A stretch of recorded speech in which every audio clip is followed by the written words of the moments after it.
Yeah, thank you everybody. Thanks for coming along. Why don't we kick off our self-publishing chat with Ingram Spark's Debbie Lee. If we could all put our hands together for Deborah.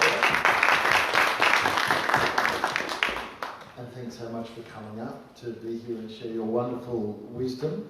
We're just going to go pretty flat chat as a conversation for the hour and share as much as we can in this time. So without further ado, let us begin and have fun. Yeah, maybe. Me and technology. Is that okay? I think so. Thank you. If this does give out at all, I can project, so let me know if anything happens.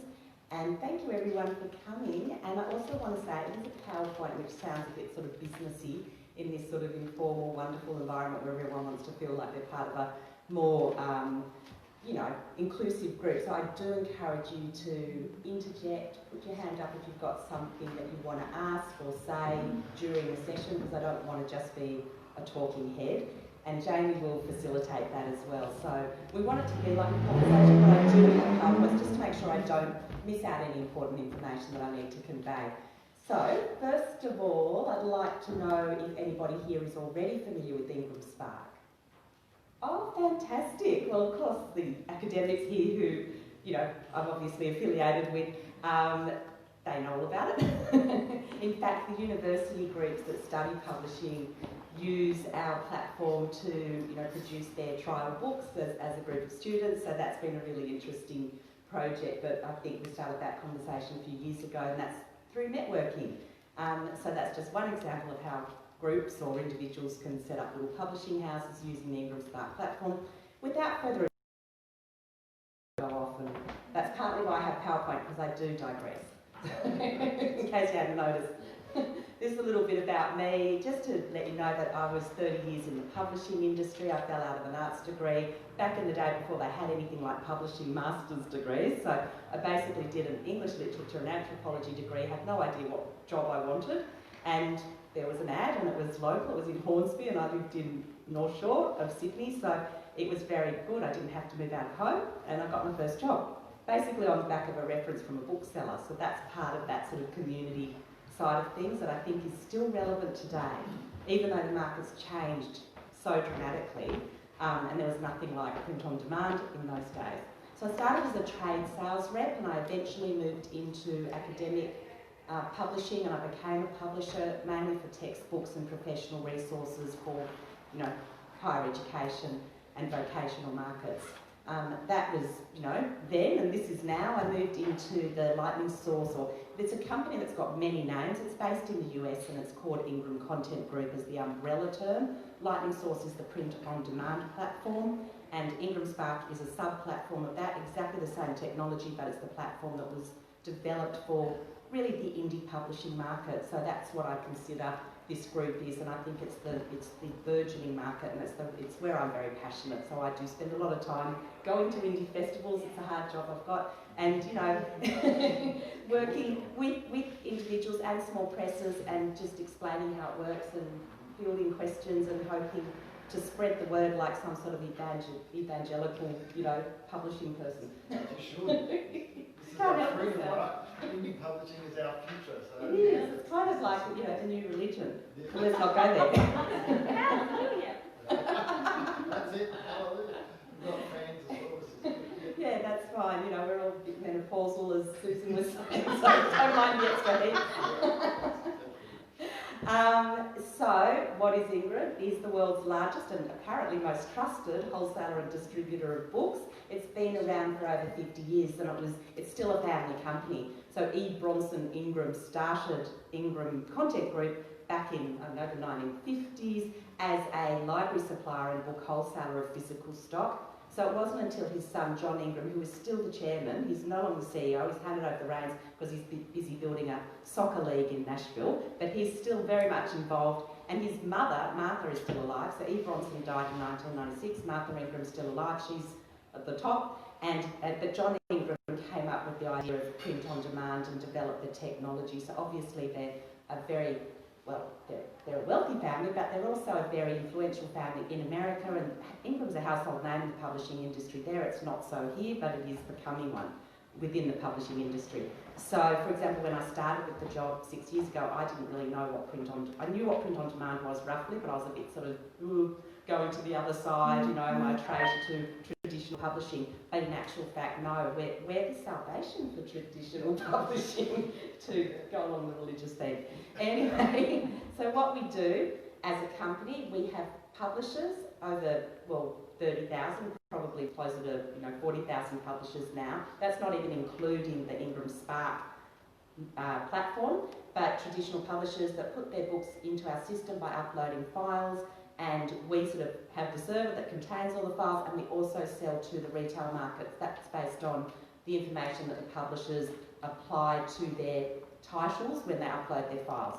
So we basically feed that metadata out, and retailers can receive an Onyx feed or look up our catalogue feed, and people can come into shops or they can find titles online and buy books, and then we pay the publisher.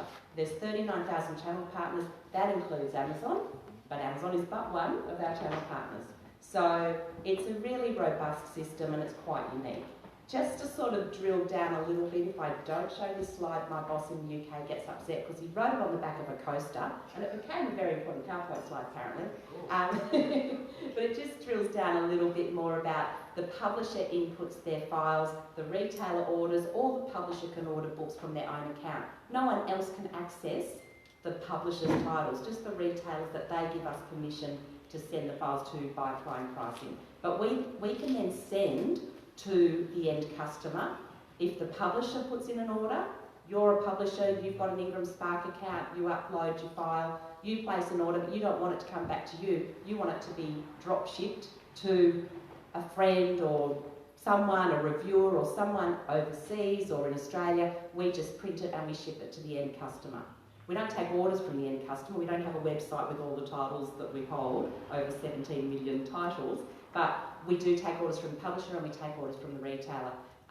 In the US, we can drop ship to the retailer's customer, but here we just send back to the retailer. So that's a little bit about how it works. I just wanted to give a big picture overview of what's happening in the publishing industry, and I think you're probably aware, I don't know if any of you have worked with mainstream publishers, but it's becoming a little more difficult to secure a contract with a mainstream publisher, which is, partly why the self-publishing, or what we now refer to as the author-publisher market, has become such a sort of thing in the publishing world. It's that organic growth by need, and also now because there is access to the tools you need to be able to self-publish. So just by comparison, I read an article recently that one of my US colleagues sent over that said that 300,000 titles are published each year via traditional publishing. This is just in the US, I don't have data on Australia, but over 1 million titles are published by indie authors, self-publishers, author publishers, whatever you want to refer to them as. But so that's the non-traditional model. So it's absolutely burgeoning, and it's almost, it's almost a threat to the mainstream publishers in a way. And it just allows a whole lot more creativity and experimental type publishing because it's not ruled by the protocols of traditional publishing. And I think in a way it's sort of like, it'll probably balance out a little bit. I think traditional publishers might sort of, well, what is happening, again I digress, but traditional publishers are now looking at the self-published market and seeing what's taking off, and sometimes those self-publishers might decide they want, that's their sort of stepping stone to a traditional contract. So it's not like the end of the line and it's not a last resort to self-publish. It's often an avenue to broaden your prospects, but also you can actually say, well, I'm my own publisher, I'm a business in my own right, I love being in charge, I don't want a traditional publishing contract. So it's being used for people to become discovered by absolutely publishing houses, or they discover they can do it themselves. Correct. And make a better cut anyway. That's exactly right. So you've got choices.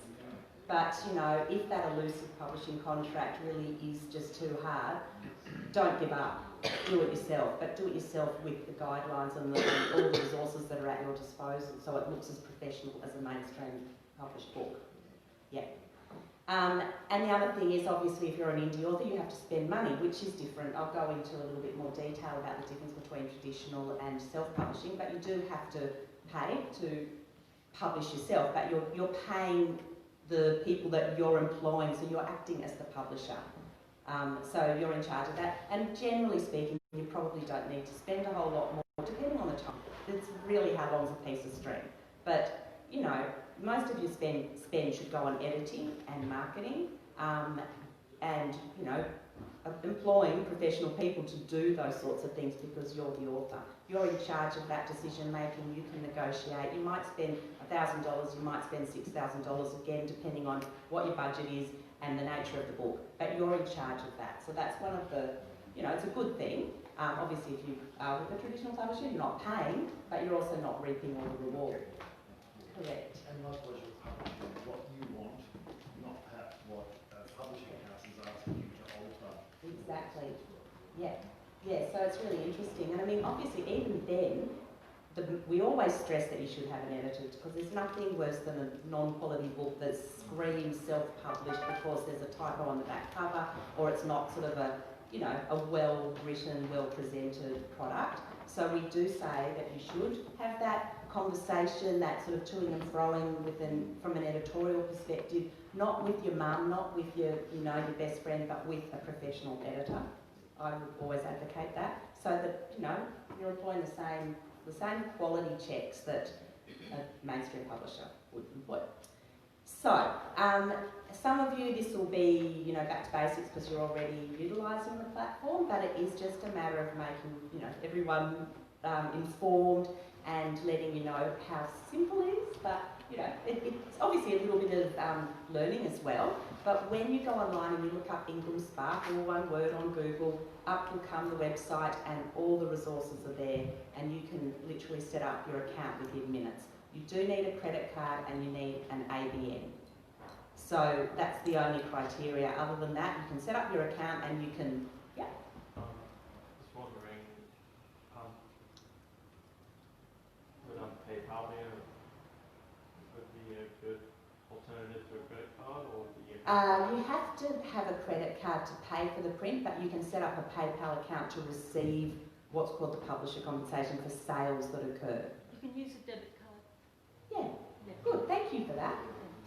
I always rely on the audience to tell me what I don't already know. So please correct me if I give you misinformation or don't fully explain. Yeah. There is talk about, not about getting rid of the need for an ABN. I don't know when that's going to happen, but the ABN, you can go on as a sole trader onto a website and it doesn't cost you anything, and there's no sort of, yeah. The problem, I mean, some people who might be retired and don't have a business number and feel that it's going to impact, you know, tax returns and things, there's a little bit of a reaction. So for that reason, we're looking at the possibility of getting rid of that requirement, but it is a requirement currently, so watch this space. And then, assuming you've already gone through the process of producing your manuscript and it's ready and you've had it laid out, you produce a PDF file, or you employ someone that's going, you know, a designer that's managing this process for you, that gives you back your PDF file and uploads it to your account. We call them author service providers. They might even help you set up your account. So there's people out there with lots and lots of knowledge about what we do. I think Graham Davidson is actually one of those people. Graham, the festival director who uses Ingram.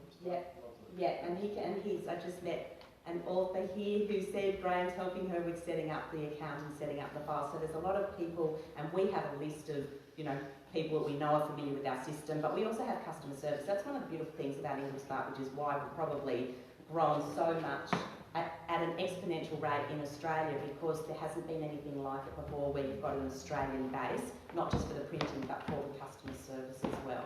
And that's my staff, they're better at it than me, because they can get down to the nitty-gritty questions, you know, like how to upload files.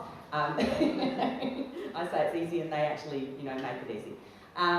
So when you upload your file, you then get an e-proof, and the e-proof is for you to review. We strongly recommend you then order a single copy and look at the hard copy book, because without doing that, the e-proof might not show everything that you need to sort of really visualise what the book's going to be like.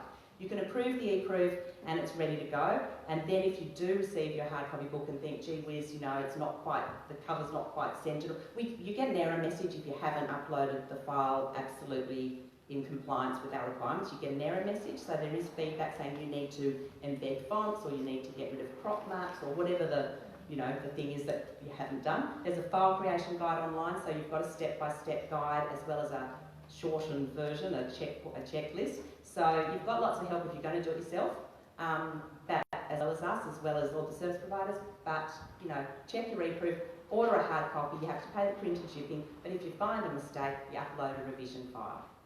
And that costs you $25, which is nothing compared to having, you know, printed 100 copies or more and then finding that there was something not quite right. So that's strong advice, which I'll probably repeat.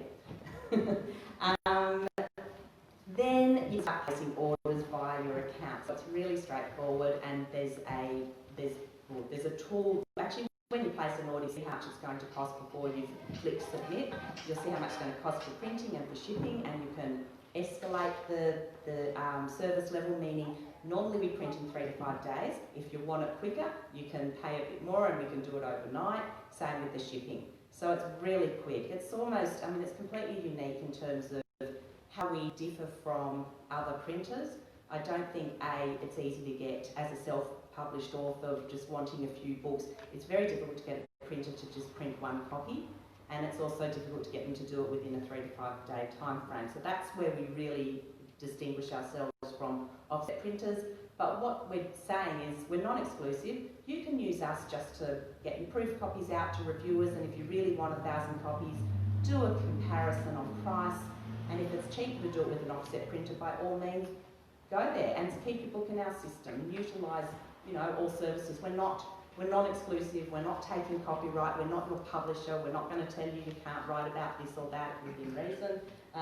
There are certain criteria. We've actually just released a newsletter to all of our publishers saying that we're now managing content. So if you're producing a book by an author and it's not actually by, you know, you're sort of saying this book's by someone famous and it's a book about something completely different, and you're just using that as metadata to trick people into buying a book, we're doing a massive clean-up. There's a lot of criteria that we've alerted people to. Some people put, you know, Harry Potter's diary and then they'll sell it and it's a blank book inside and they're just trading on the name. So that's the sort of content that we're cleaning up because it's causing problems, and, you know, retailers don't want content jamming their system that isn't legitimate. So we're really sort of cleaning up, which makes us more, you know, professional, legitimate, more appealing for all. Yeah. So that's a brand new newsflash, which is exciting. And the main thing, one of the other things, I just mentioned how we're distinguished from other printers. The other thing we do that I've touched on is we make the book available to the retail market. But you're in charge of whether or not you want us to sell your book to the retail market by putting your pricing in for the different regions. In Australian dollars, we'll sell to Australia and New Zealand. If you put in US dollars, we'll sell to the North and South America. If you put in UK pound and or euro, we'll sell to all of Europe. And also the UK covers Asia, Africa and the Middle East. So we're literally covering the world. And you can also put in Canadian dollars. If you don't, the US dollar will go across. So you're in charge. If you want to sell your rights, if you want to do your print run here and say, oh, I've actually got an agent in the US, I won't put my US dollar there so that it's not infiltrating the market, by all means, there's no reason to. But we always say if you're an indie author, open it up to the widest possible market, because you can just take the price down and close off that channel distribution by taking the price down, and it happens almost immediately, like weekly, that changes in prices will be reflected in the catalogue feed. Does that make sense? Yeah? And we call it a catalogue feed, and that's basically what it is. It's the title feed via Onyx to online retailers, and via iPage, which is the US title feed or catalogue feed. We now have iPage in Australia, so if your book's used to be that if your book had a US price and an Australian price, retailers would have to order from Lightning Source and they'd have to find it on a different platform run by Nielsen. It was very complex. Now, if a retailer opens up their iPage account to receive Australian title information, they'll see it's available in Australian dollars. In the past, they might have been buying your book in from the US, even though they could have been printing it here, because they just didn't have vision of that. Yeah, Sorry, this is a silly question. never a silly Never a question. silly question. But if we publish books through you and sell them to retail, Yeah. and then someone comes across them and on the very rare chance they want to make a movie out of it, who do they go to? Do they go to us? Go to you. We have absolutely no rights or, it's your IP, your intellectual property, and you're not even entering a contract with us in that sense. The only contract you're signing with us is to allow us to print your book because you're putting it into our system. And you can sign a global contract that says, I'm happy for it to be printed US, UK, Australia, which is where we have our print platforms, or you can just sign an Australian contract if you want to just manage that. So, but if anyone ever, comes to you with that sort of offer, take it. and yeah, no need to consult with us. We just say go for it because we're going to sell truckloads more books. And if I could just say, that's not a silly idea. I have a friend in LA who printed only 12 books and took them to one of his favourite producers' cafes, and he just left them there one day after the next, knowing he would get it. And he's read this book. There's no deal, but he's got this book in front of one of his favourite producers by doing this exact thing. I'm just going to print 12 books of my own thing to get them in front of him. So, How's yeah, that? go different. Yeah, exactly. And like I said, use this platform to send out review copies, get it into hands overseas, and so that you can start saying, look, there's a review, and it's legitimate because you've actually been in charge of that. But you'll also, if it's a really good book, it will start that word of mouth as well. So it's getting it into the hands even before you've made it available to the retail market, because you want to generate some media publicity before it's sort of started to take off. So there's kind of like a pre-release feel, which is how the mainstream publishers operate. So yeah, that's exciting. Good luck. You've seen the film, now read the book.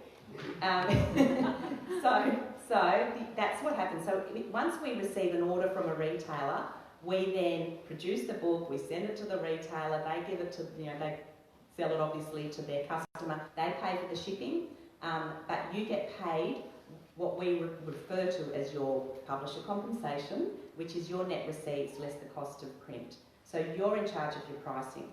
But just note, if you are going to promote to retailers directly, definitely make friends with your local bookseller and don't just go in there and say, hey, I've got a book. Go in there for years beforehand and buy books at that bookseller. But, we'll make the book available to all booksellers, but it's about, word of mouth book selling. It's up to you to do that selling. But the thing is, don't say to the retailers, this is something I've had to educate a lot of authors about, don't say to them, oh, I've put a 50% discount on, because Ingram actually is a distributor and Ingram will take a distribution fee from the retailer's margin.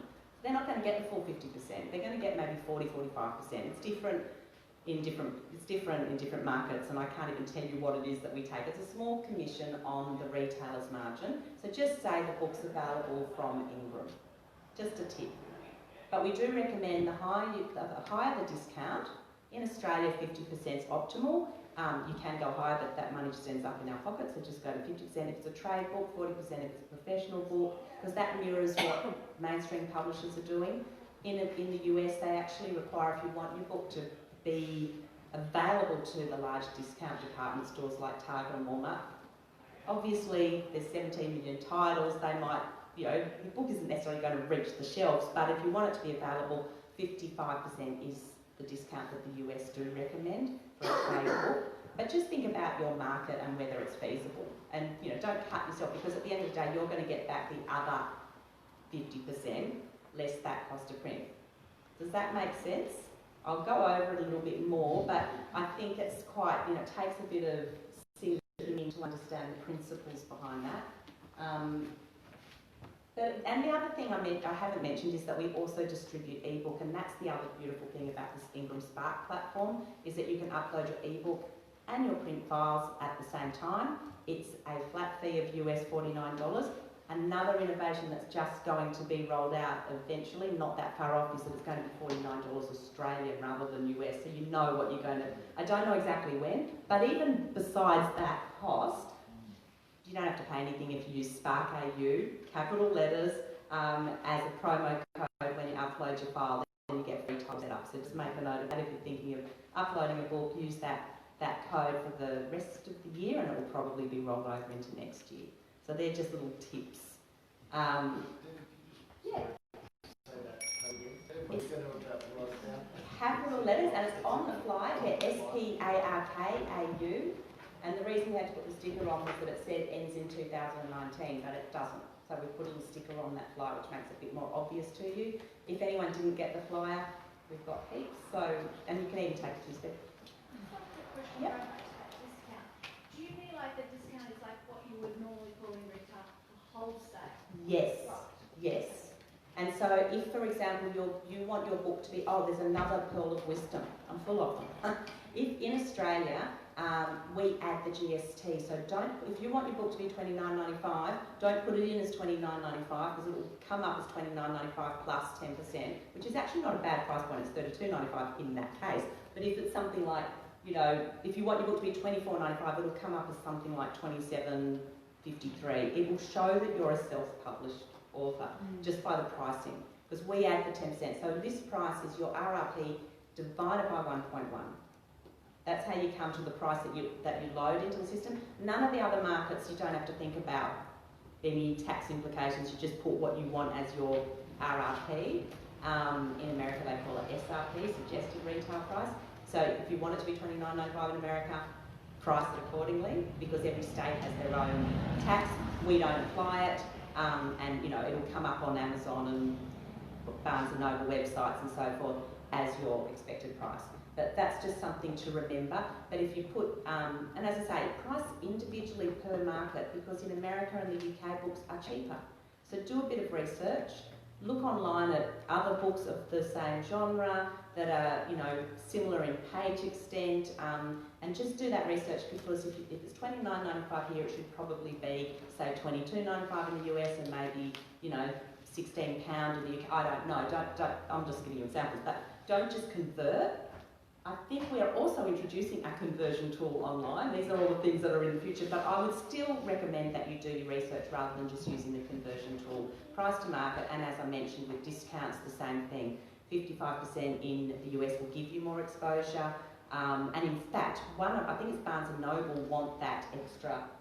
They won't take the feed unless the discount's at a certain rate.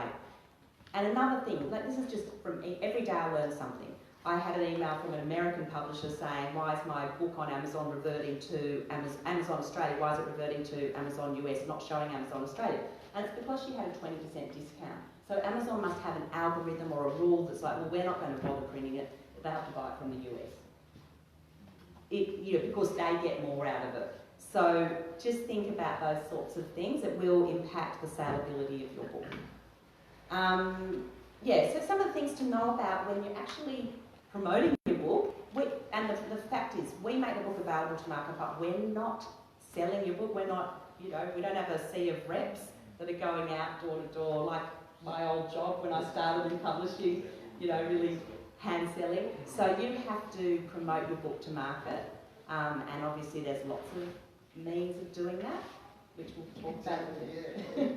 And I think, that this is the big side of this, is you are not just the author, you're the promoter and everything as well. So you've got to have that energy, all people that can really help you do that, which makes it wonderful. But then utilising things like crowdfunding, all different sorts of platforms as well to help get known, but also generate buyers for you, which you're then going to self-create through this platform. It's a wonderful, it contributes to wonderful thing. So.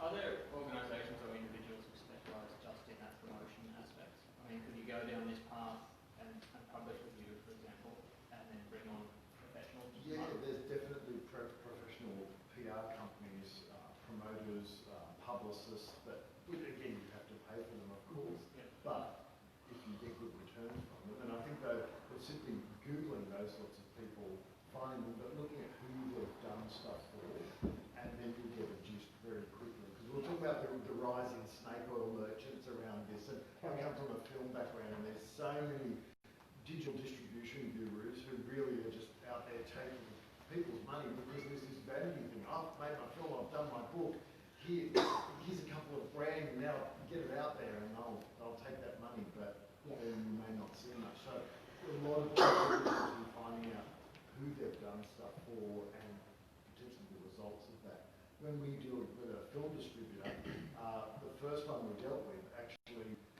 they had about 8 films on their website, which were quite good. So I just Skyped these filmmakers overseas, and not one of them had a good thing to say about this company.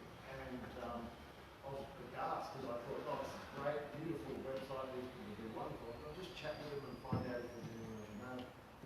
None of them did. And one poor person was just completely hot. He just was like, do not ever go near these people. So that was just due diligence. And we were ready to jump on board to the thing. Just couldn't give a shit. Yeah. But the internet just lets you find people, and don't be afraid to reach out. It's actually kind of empowering too, just to contact other writers and filmmakers and talk to them. And I would suggest even, I can't remember her name exactly, is it Kira or Keely that Graham mentioned last night that did the social media for this event? I mean, you know, even like... Keely, she's up to that. Hi, you've got rave reviews. I'd be talking to young people and not my kids because they won't tell me anything. Social media is the way to go, and if you're not a social media expert, learn from that generation and maybe engage, you know, whether they're uni students or, you know, working people that are in that milieu that really understand it. And the thing is, even when you're sending emails, put a link to a bookshop you know either stocks, you know, is willing to stock your book, or an online retailer. Make sure at every step of the way you've got a link. So whether you want them to order from you and take money by PayPal and then you can place orders on your account for us to drop ship to that end customer, or you have a link to Booktopia or Amazon Australia, whoever you want to promote it to, every engagement you have, whether it's Facebook or Insta or Twitter, see I know these things, don't know how to use them, but you know, have your book, have a book byline, link to your book online so you are generating sales. That's the key advice there. Yeah, find it. Obviously, there'll be a group of people that will want what you're writing, so being really brutally honest about, instead of trying to be to everyone, who really are these people? Like, you know, we know that females 35 to 65 purchase 80% of all YA young adult fiction. It's not young adults buying the books, it's this other group. Yeah. And so there's shifts in what we do. So, but yeah, you know, it's finding you try, yeah, who that would be. Sorry, the question is. Yeah, just a question on pricing. Yeah. Is that based on the number of pages like other publishers use? Okay. Oh, well, let me just go to the next slide, because a really important point, and if I don't keep moving, I will, you know, go over time, is the fact that there's a print and shipping calculator online. You can use it, it's a generic online calculator, but when you have an account, you can just put the ISBN of your actual book. But this print and shipping calculator is going to be your best friend. You plug in all the variables and you can use it actually to plan your book. And that's something I want to talk about as well in terms of the marketing side. Plan ahead, don't write your book and then go, how am I going to reach my market?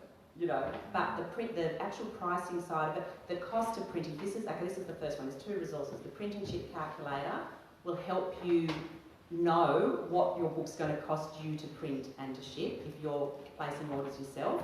And the cost of print will be based on whether it's a hardback or a paperback, whether it's a large format book or a small format book, whether it's if it's colour, what level of colour. There's the basic colour and then there's the premium colour. There's one in between, and that means, you know, thicker stock and a laser printing as opposed to an inkjet printing, so you get a more glossy feel to it. We've only got 2 stocks or 3 stocks. We've got cream and white for your black and white books.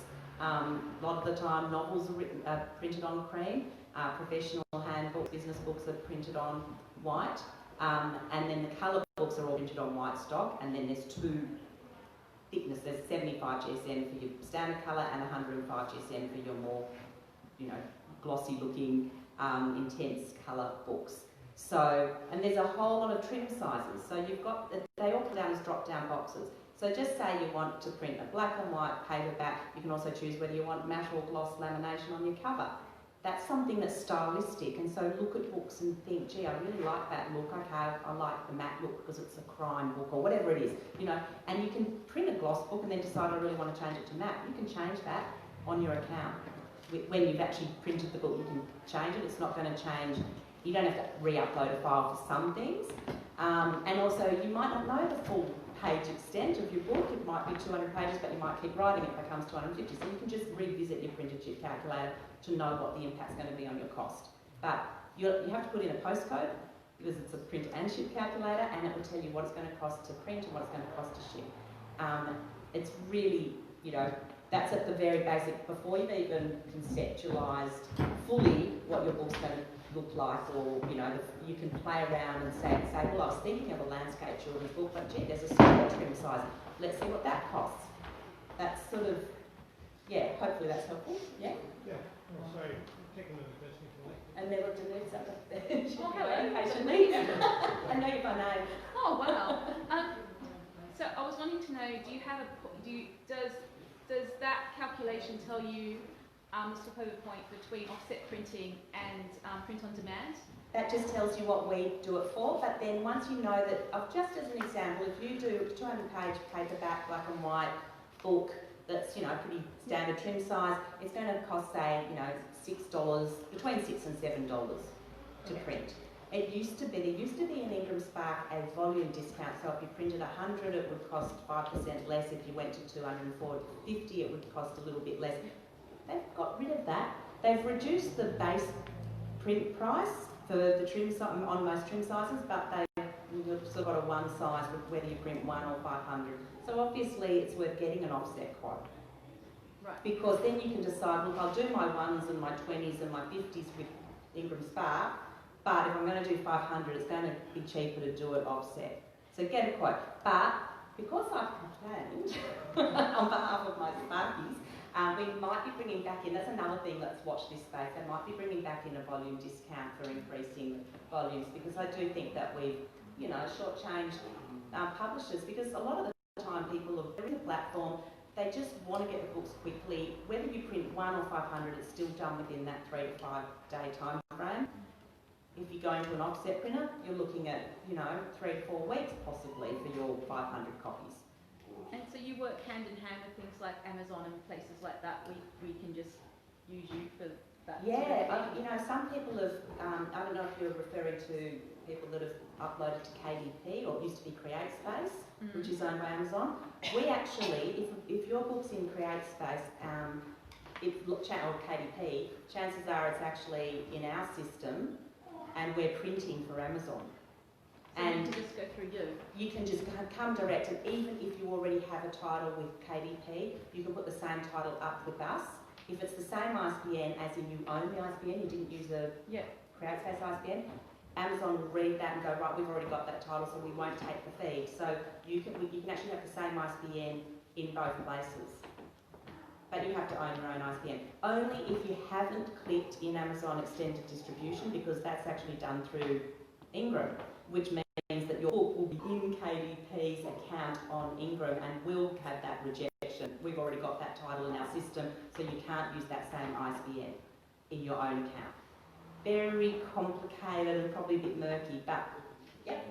I was just going to ask, do you have multiple printing places within Australia, like capital cities, or just the one? We just got Melbourne, but from there we can go anywhere in Australia and New Zealand. One of the issues with Australian printers, like what you were just asking, I've gone through Amazon, and to get a single proof, it generally costs between $3 and $5 depending on the size of your book, to print it. But then you've got to go through, get like a shipping address in the US. Then you've got to actually post it via an Australian Post Service, which per book is under 500 grams, is around like $25 to $30. And it takes 2 or 3 weeks. So there you go, yeah. And that is, I wish I'd have recorded you saying that, because that's why you should come with us. And really, we're going to feed to Amazon anyway. The only thing that some people might find is that if your book's with Amazon directly, it might show all the metadata, all the details and availability will be more immediate on Amazon, whereas with us sometimes, and we have no rhyme or reason. Hello, Valerie, you're lovely. Oh, I can't believe I was moving. Very pretty. The thing is, they sometimes do things like, you know, available in 2 to 3 weeks, when in actual fact it's available, and we can't control what the retailers say. we can control, you know, they're not going to change your blurb and your price. Well, they might change your pricing because it's suggested, but they're not, you know, they're not going to change your ISBN and the really critical metadata. But the availability messaging, sometimes Amazon have their own rules, like saying it's not available from Australia, it's available from the US, even though it is available here. So these are things just to be aware of. So, you know, by all means have your book on both, but if you want to order your book locally and have it printed locally, and, you know, again, if we're sending it to Newcastle or Maitland, it will take 3 to 5 days to print, maybe 4 to 5 days to reach a more regional area. Like 3 to 5 days pretty much for most parts, but maybe, you know, longer to go to Perth and New Zealand. But it's really within a couple of weeks you have your book. Yeah. Oh, you've got a question? Yeah, just to be doubly sure that I'm getting you right. So each order is printed on demand. Yeah. Is that right? So I order some and I get them for myself. A publisher orders some and you print that run. A publisher orders them. Well, a publisher won't order it unless you're the publisher. So we don't take orders from other publishers. They have to. Any individual goes via a retail market or via the author publisher. The person that owns the account, that's you. So, you know, we don't sell to individuals, we don't sell to other entities unless they actually have a distributor account. So that's one thing you can do as a single, you know, book author, or, you know, you might become a multi-author, you know, you might write many books because the experience is so fabulous. You might actually get a distributor. There are distributors that promote your book to trade market. Dennis Jones was the main one, and he liquidated, which is really unfortunate because he did so much to build access to the retail market for indie authors. But Woods Lane's one in Sydney. There's a number. They don't all have accounts with us, but they will order from you, and then, you know, you send to them, and they'll get your book distributed. But you're paying them something like 67% for every book sold. So you're getting back 33% on those sales because they have to make their 15-20%, and then the retailer makes their, you know, 40% or whatever. So you're getting back, say, 33% as opposed to getting back your 50% less the cost of print on if you put a 50% discount via our system. These are things to weigh up. And you won't necessarily, not everyone's going to get the offer of distribution. It's something that the distributor also has to have that sense that we're going to sell so many more, and would you have had access to that market? You might be getting less back, but you might be getting much broader exposure. So it's a two-way conversation, but don't disregard that option. Do your research in that regard as well. Okay, I've had a book published in the past year through a self-publisher, which I didn't understand the full context when I started writing a book. But, okay, so they're based in the US with an outlet here in Australia, which sort of seems to complicate things a little bit. I'm just wondering, wouldn't I be better just in perhaps my selling here in Australia to have that on demand with you, where I can just... Depending on your contract with the publisher, you know, by all means, you can have the book with us, and you can still use, well, if they own the ISBN, like they appointed that ISBN, then you won't necessarily be able to use that ISBN because it might already be in our system. Who knows? You know, they might be using us to print.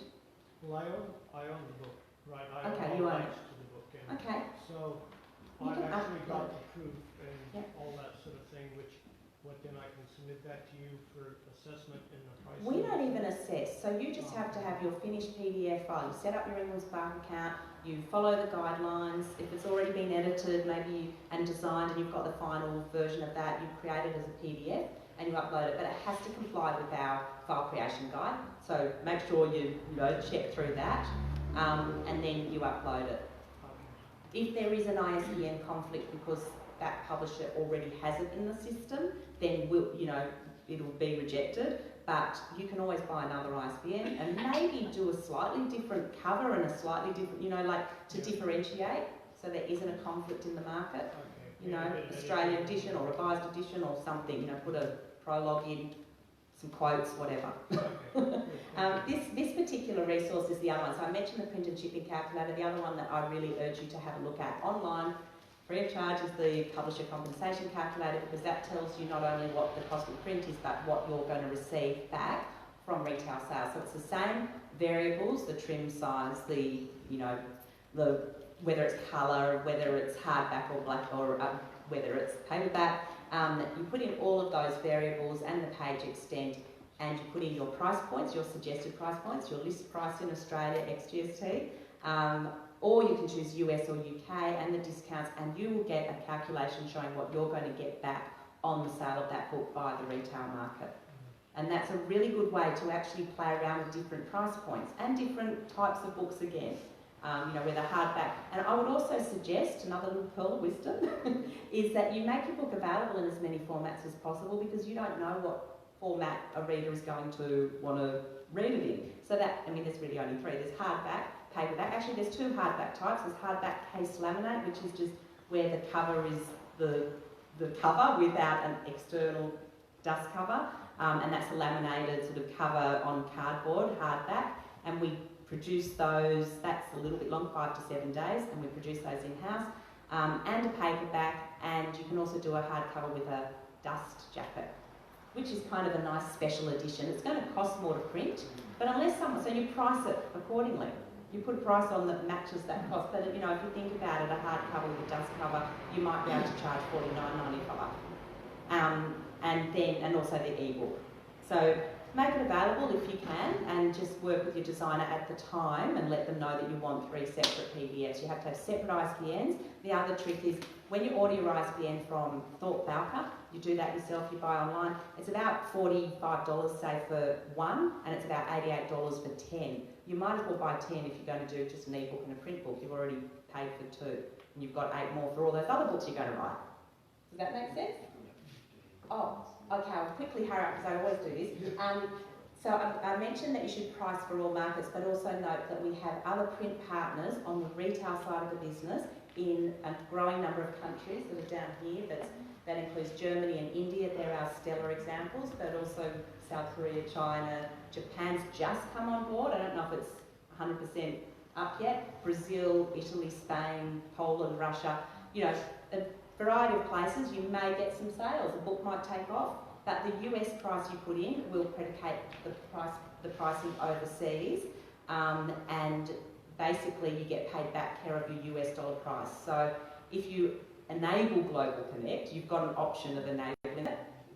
It'll make the book available in all these other markets, and you might as well. Why not? Oh, very quickly, because I know we've got not much time. The difference, but in case anyone's interested, the difference between traditional, what we call vanity press, or self-publishing, as you probably know, with the traditional publisher, they offer you a contract, they cover all the costs, they pay you a royalty, say 10% of recommended retail price. They might offer you an advance, but these days those advances are diminishing. That means that until you've paid off your advance in terms of sales, you won't get a royalty, but it's nice to have a payment up front. But they manage all the sales and the marketing and the costs involved. You get back a return on sales. With vanity presses, they actually, so here's something, the mainstream publishers, a lot of them use our platform as well. They might do their print run, their original 3,000, and if they keep going, whatever they want to print might be 20,000. But their long tail, their backlist, often is put into our system and it keeps the book alive. So, in the old days, a contract with a traditional publisher would say that the rights revert to the author when the book's out of print. Publishers are now keeping books alive forever. So the rights aren't going to revert back to you. So just read your fine print carefully, because they're keeping the book alive and they're getting ongoing sales, which is also being paid back to the author, but through print on demand. And they're also using us to get books instead of, even if they've got stock in America, they're not going to send them over here if they can print it with us and have it available. So we're not a platform just for self-publishers, we're a platform for all the mainstream publishers. In fact, it started out as a major publishing platform. The vanity presses, you're paying them, and it might be a big fat lump sum, and they also use us for printing, so why go that route? I don't know if I'm American or Australian, sometimes they say route. And then, it ends up being printed with us, but every time you want more author copies, you've got to go through them, and they're charging you a premium on top of the print cost. Why do it that way if you can do it with us?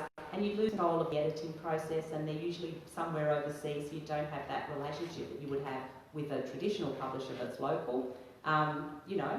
So there's lots of reasons to go to self-publish or do traditional. If you can, it's not that you shouldn't do a vanity press. They wouldn't call themselves value press, but just be careful. If you put up self-publishing in Google, all these companies that are offering you amazing services will crop up. Just be, yes, due diligence. And this is just a big overview of, why use our print-on-demand platform, and a lot of it's, you don't even have to guess at what your first print run's going to be, because you just keep ordering as you need. But I would always say, order a couple of boxes of your books. You'll see how many titles are in a box, probably, depending on the size of the book, it might be 10, it might be 20, but you always want to have your book on hand, because you're going to be talking the talk, and you want to have it in your bag or, at your disposal every time you're having a conversation. So don't just order it when you need it, but don't order hundreds. Don't have stockpiles in your garage that get rain damaged or, don't sell and make you feel miserable. Obviously, so there's no warehousing costs, you're just printing as you need. You're not incurring extra shipping costs because we can just ship it to wherever for you. The fast turnaround. The big thing I think is the breakthrough is the revision factor. So if after, you've printed it, you love your book, and then one day you look at it and there's a typo, you've only got a copy or two, upload a revision file. Then the typo's gone and you don't worry about it, which is another fact. I mean, everyone, whoever has a book published, they find at least one little thing that they would have done differently when they see the hard copy, I think. I think I should probably just stop with that, because the big thing I did mention before is that you have to plan before, throughout the writing process, and post up. You've got to constantly be engaging with and thinking about how can I extend the market, how can I, get my book out there. And so that's all, why are you writing the book? Who's it for? How am I going to reach that market? How much, what else is out there why is my book different and better? And you've got to think about, the physicality of the book. And that's all part of the planning process. And I think it goes without saying, but it's worth saying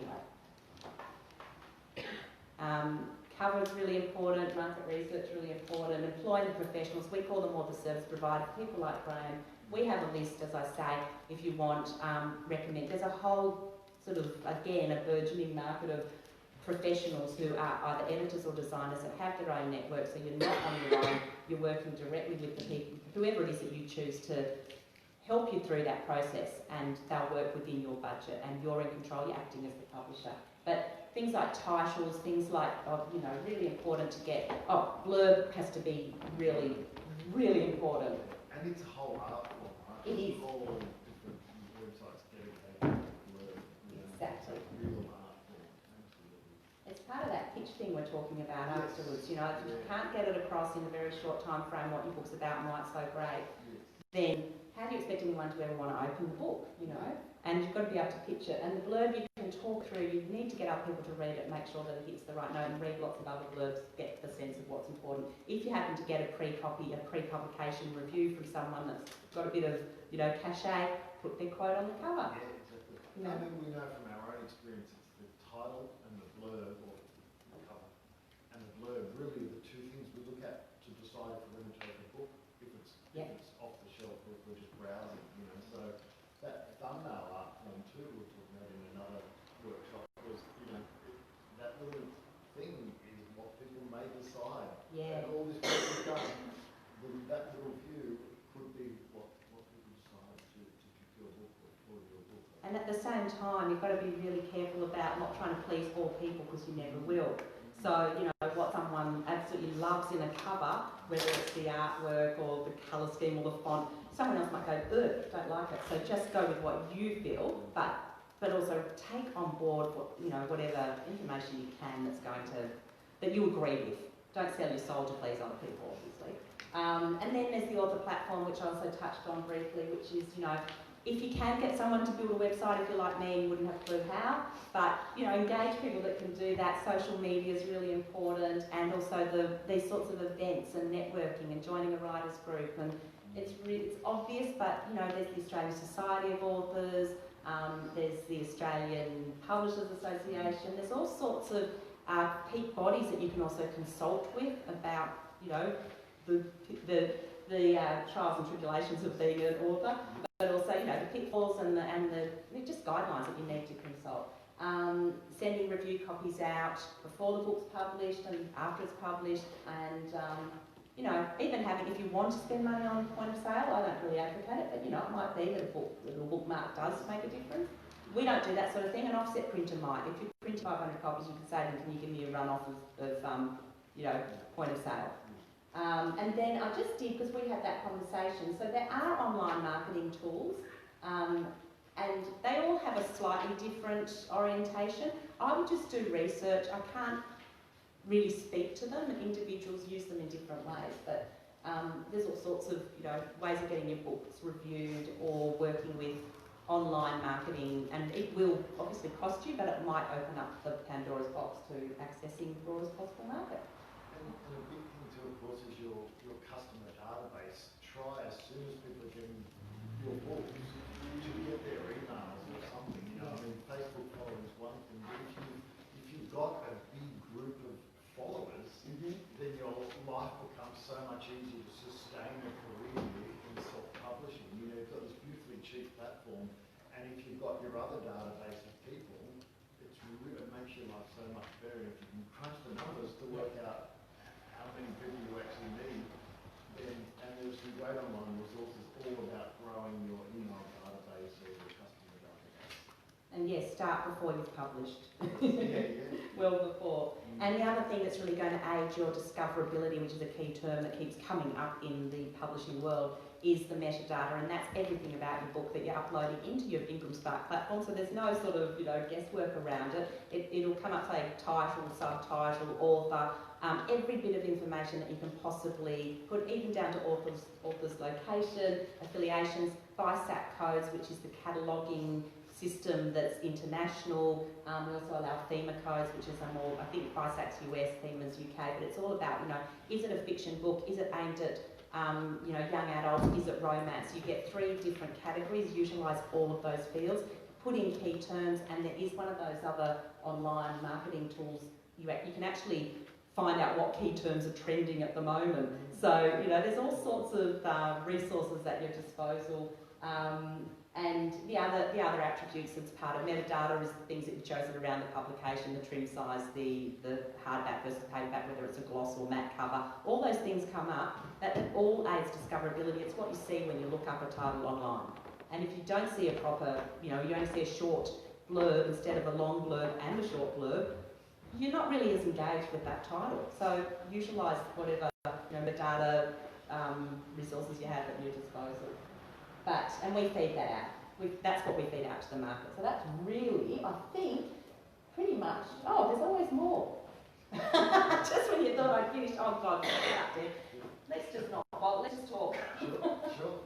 Look, take photos if you think this is useful. But these are just the really, tips of the trade that I've probably talked about ad nauseum, and that's it in brief. Questions? Yeah. If a publisher owns your rights to the book and that publisher falls or dies, Yep.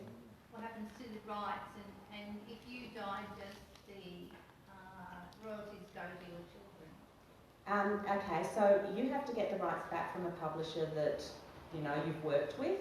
Generally, they have no problem. If they're folding, they should send you a letter saying we're liquidating, we revert the rights to you, if that's the case.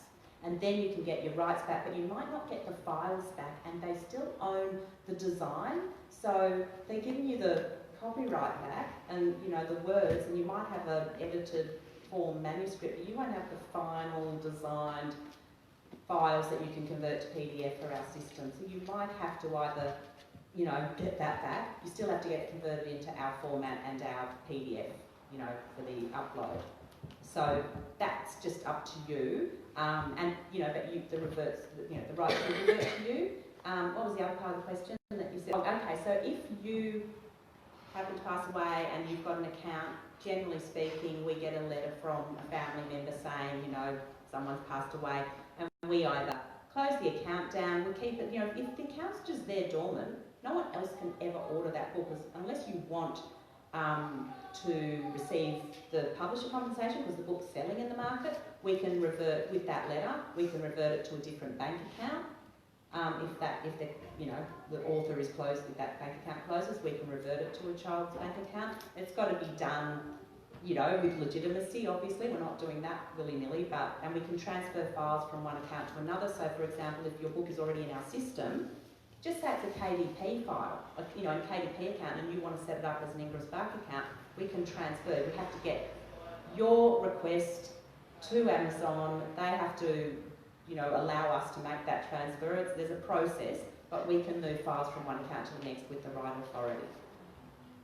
So there's various ways, but yeah, you can, obviously if you pass away, you have to be relying on your family members to give us the advice. Yeah, hi. I self-published through what you would call a vanity publisher. Mm-hmm. They collapsed. I then signed with Dennis Jones. They collapsed. So I'm now going with you guys through Graham.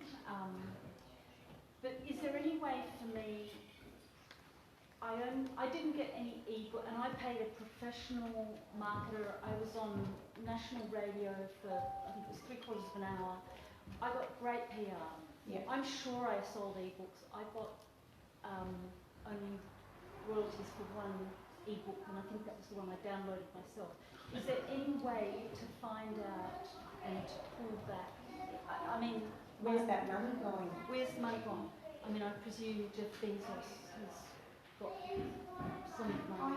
I can't say. I mean, I can only say in your Ingram Spark platform, you will see sales every. So Yeah. if the vanity publisher which collapsed, Yeah.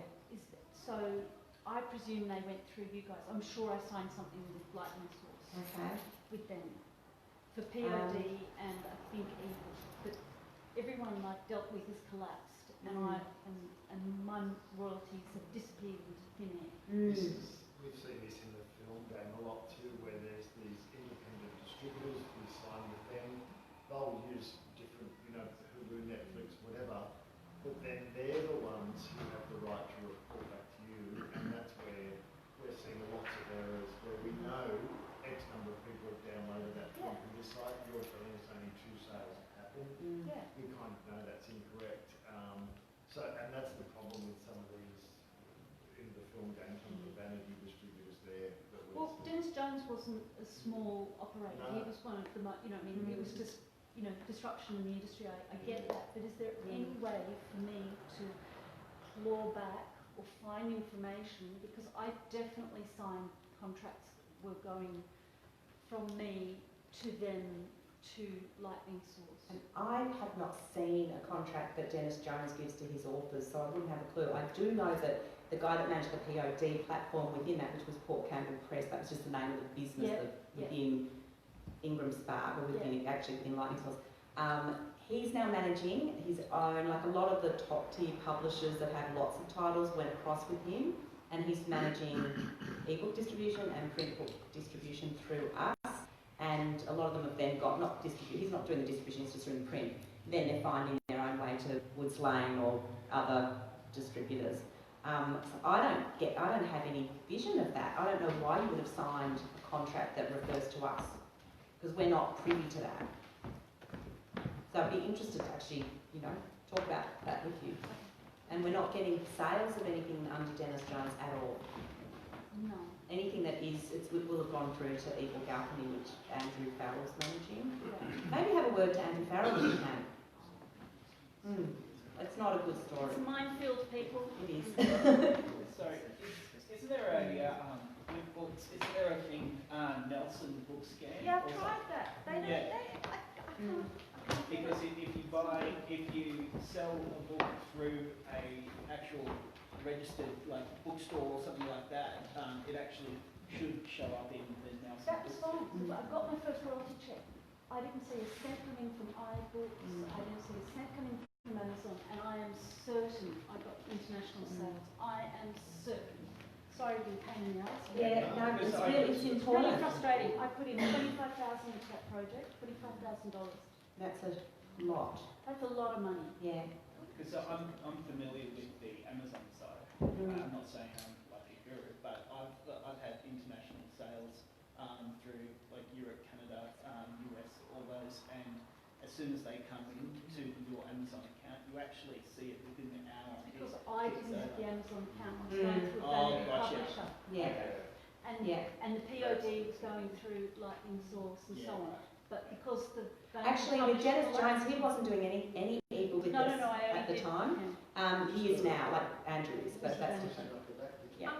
Is there a minimum age that you have to be to self-publish a book through? No, not at all. Unless there's a minimum age for having an ABN, but then, you know, I don't know what the minimum age is for an Who's age. the No. youngest? Who's the youngest in the room? I got one when I was 18. So Next year you should have a book published, and let's just see. Yeah. and you can set up the account for, you know, a child that wouldn't be, we're not policing that. Yeah. And Okay. also, That's with ABN is free. Don't let it charge you. So we just have a last question here, and then So you mentioned that you don't take individual orders through your site. So say if I put up my book on your site and I want to refer people to get them printed on demand or whatever, how does that? They'd have to order it from you, or you could refer them to a retailer site. You could say, hey, my book's up, here's the link to Booktopia, or go to your local bookseller, but let the bookseller know that your book's available from Ingram. Yeah. So they don't just sort of go, well, where do I look? Because that way they'll know, look it up on our page or contact us and set up a Lightning Source account if they don't have one. But we don't take those orders. But you can take orders from your friends, family, whoever, far and wide. Place the order for the delivery to them. And then you're paying it, you have to take the money from them. So that's where it gets, you know, that's outside of our hands. Easier for you if you direct to a retailer. I would suggest your online retailer because they do, you know, if you put your pricing up, they'll have it on their site and we transact that order with the retailer and you get your money. So what happens is you get paid every 30 days for the sale that occurred 90 days prior. So a book that's sold in January, you'll get paid in April. Okay, so I have an organisation we work against human trafficking, and that's been going on for some time now. And I'm just finishing up my first book as part of that. And so we now have a bit of a social media presence kind of all over the world. We've had sort of supporters from so many countries or whatever. And so what I was thinking with Ingram Spark would be nice to set up and say, look, go and order a book if you want a book. Yep. I thought that was one of the main advantages, is that if somebody's in Holland, like wherever they are, to go, oh, I'll order one. That they do actually need that distributor account. No, well they can order it from a retailer and some of those retailers, if you do, you know, if you choose just Amazon just for ease, everybody knows how to get onto Amazon and order a book. Oh, so But you can recommend that and then they can order it and you don't have to deal with that. That will be universal. But just make sure that, you know, if you're dealing with someone in Spain, if they've got an online retailer they can recommend, then suggest that online retailer. I mean, check, maybe go on that retailer site and make sure that your book's there, but chances are we've got 39,000 other partners. That will encompass all the mainstream online retailers all around the world. That would be the way to do it. Oh, okay, gotcha. Yeah. Thank you. cool. Well, if we could just, I don't know whether wrap up. More knowledge, super empowering. This is where the authors are at. We're going to go into our pitching comp now. We might just take 2 or 3 minutes to actually sort out what we're going to do with this pitching comp. For the true indie style, we're still working it out. And but for those who are, hang about and we'll be back as well. And even if you haven't put a formal pitch in, if we don't have, you know, too many, you can maybe just Yeah, if make a anybody pitch. wants to just make one, that's even The better. pitch is, the winner of the pitch Yes. gets 50 free copies via Ingram Printing. You have to obviously set up your account, upload your file, and the first 50 will cover the cost. It was also free trial set up, but everyone has that if they use Spark AU. I haven't put a time, yeah, you haven't finished your book, just say that, you know, I'll just have to take the note of who would be something, say with pitch. Yes. Right.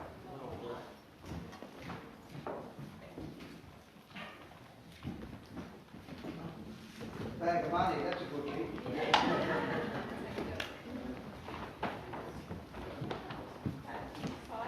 Should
and yeah, here we go. So Chris and 3 other teenagers are recommended for selection test into an elite, male-only tactical unit known as 10 Regiment. But there are 3 very big problems. Chris is short for Christine, and she's no damsel in distress. None of the characters know that they are living inside a computer game, and the game developers can create, alter, and extinguish worlds and lives in an instant. The stories within 10 Regiment focuses on the tactical agents and magically gifted civilians within a computer game who blindly accept that their world is real. It's Marvel movies mixed with Call of Duty and Fortnite games.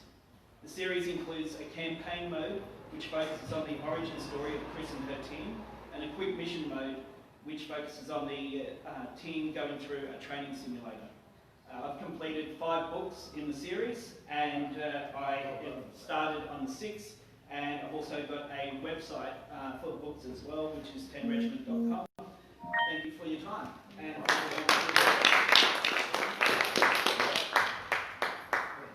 very nicely articulated.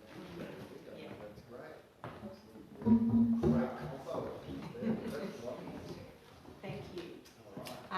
For me, I think it was really immediately apparent who your market is, and you obviously have a lot of experience. That's really important. I liked that sort of, element of suspense, and then, Chris is a woman, and there's a sort of, it's video gaming, it's a bit sort of strategic, military inspired, or, I'm using the wrong words because I'm not in that space. no, you are right. I was in the military and in counter-terrorism teams as well. Oh my God. And I've got Facebook groups from the major American bases that I've started tapping into as well. Yeah, I think, all of that came through. It was pithy, it was just what you'd want on the back cover, and a little bit about the author as well, and automatically, the fact that you've got website networks, that's the 5th book, you've obviously already got a market, that an audience,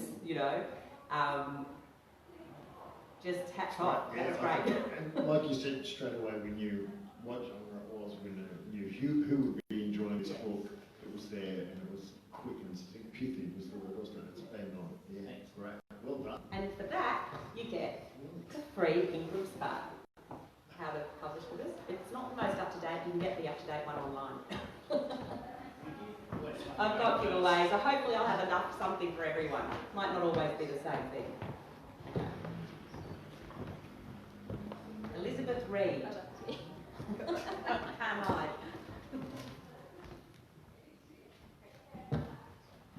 So, my book is called Practically Perfect. It's about a girl called Lucy Steele who, on the surface, has everything together. She lives in a world where perfection is prized, and living in the moment is valued, except she can't smell, which no one knows about, because if they knew, it would completely ruin her life, because she's not able to immerse herself in life fully and experience everything the way everyone else does. And so she knows that if all of her friends find out, she'll lose everything. And as the book starts off, she's just on the verge of getting her entire life perfect. And then it all comes crashing down, and she's forced to consider what's really important. Beautiful. So what's your name? Elizabeth. That was great. That was beautiful, wasn't it? Yeah. I think it was really sweet. I love that. I'm not sure of a book I've read before where smell becomes such a thing. I think that's great. That's great. Filmmakers will struggle with that, but that doesn't matter as a book. It's wonderful. Yeah. But it's something also that we take for granted and that people aren't aware of, that sense of smell being so crucial to life. And I think it's kind of, I don't know, it might be aiming at the YA market and about being different, whether it's smell or, something else. It's about being different and that need to fit in. And I think that there's a whole market there about, being inclusive and also being diverse. It's one of the great fears, isn't it? Absolutely. That you're not included. Yeah, and I think, so it's that entirety of probably more female, young adult fiction that's going to be very resonant with that market, and it's really important. The fact that you are young, and I love the fact that, you probably represent the market that you're appealing to, not that you know, I've gone back and write a YA fiction book, but I think it often helps when you, like, you know, Andrew, he's like had that experience in the military. It kind of comes through. Obviously, writing from a place of personal interest and passion is going to make much more of a connection with the readership. So really great. Well done. That was great. Did I give you a book?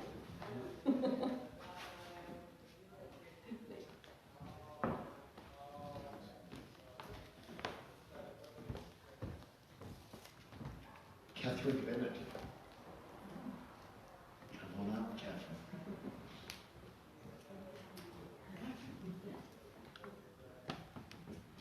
Okay, so mine's a memoir. In fact, it's a journal, and it's a journal written by a young woman during the year she turned 18. She was spending that entire year in Poland as a Rotary Youth Exchange student. So she was away from home. She was exploring, discovering herself, her independence, her love life, and she wrote about it with incredible insight and some humour and very pithily with an intention of it being published. She also travelled to most of the European countries independently at that time, so it's a bit of a travelogue as well. And this is the era before mobile phones. She was sussing out internet cafes and paying huge amounts to access emails. So it's now interesting to look back on the time.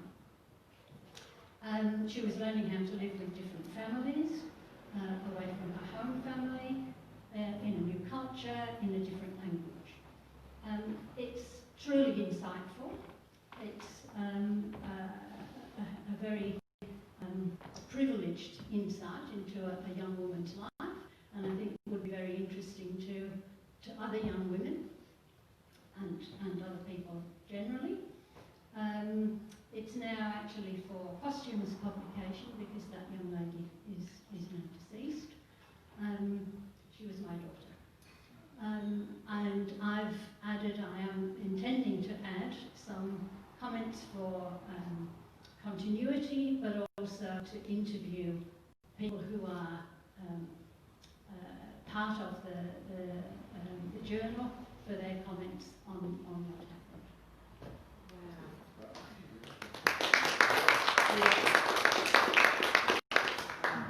Could I just ask what year this is set in, or So, roughly? 1998. 98, yeah, cool. Internet cafes.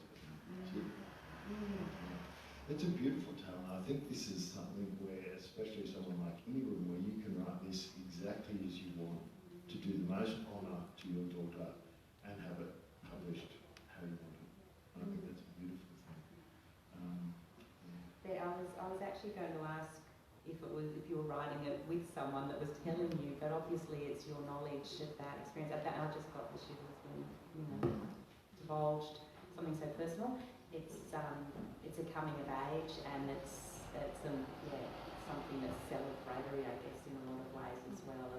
And also people are interested in travel laws. It's a little bit eat, pray, love, that kind of, at that point in your life when you are really discovering who you are and all those experiences through a mother's eyes, which is probably quite unique. Yeah, wonderful. Oh, yeah, very moving. Thank you very much for sharing that. Oh, don't go.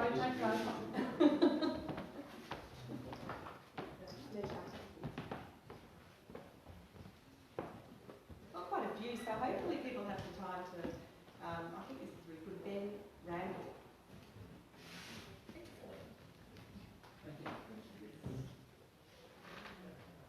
Mine's a little bit different. Mine's non-fiction. I had some friends who were kidnapped from Vietnam a couple of years ago, and I went back. They were believed, sorry, I haven't edited this off the top. Okay, so I had some local friends who were kidnapped from northern Vietnam. They were believed to have been trafficked for sale into China as brides or prostitutes. And I went back to see if I could try to find them, try to help them. And so I did, and I spent 5 months investigating in Vietnam and China. I did actually find them in different parts of China where they'd been forced into marriage with local men. At that point I was working with an Australian-based organisation actually, with the idea of if I could find them then we could bring them home. It got a little more complicated because by the time I found them, those girls had been there for some time and they'd had a baby each in China. So it was a Chinese baby with a Chinese father, and those girls had no status in China.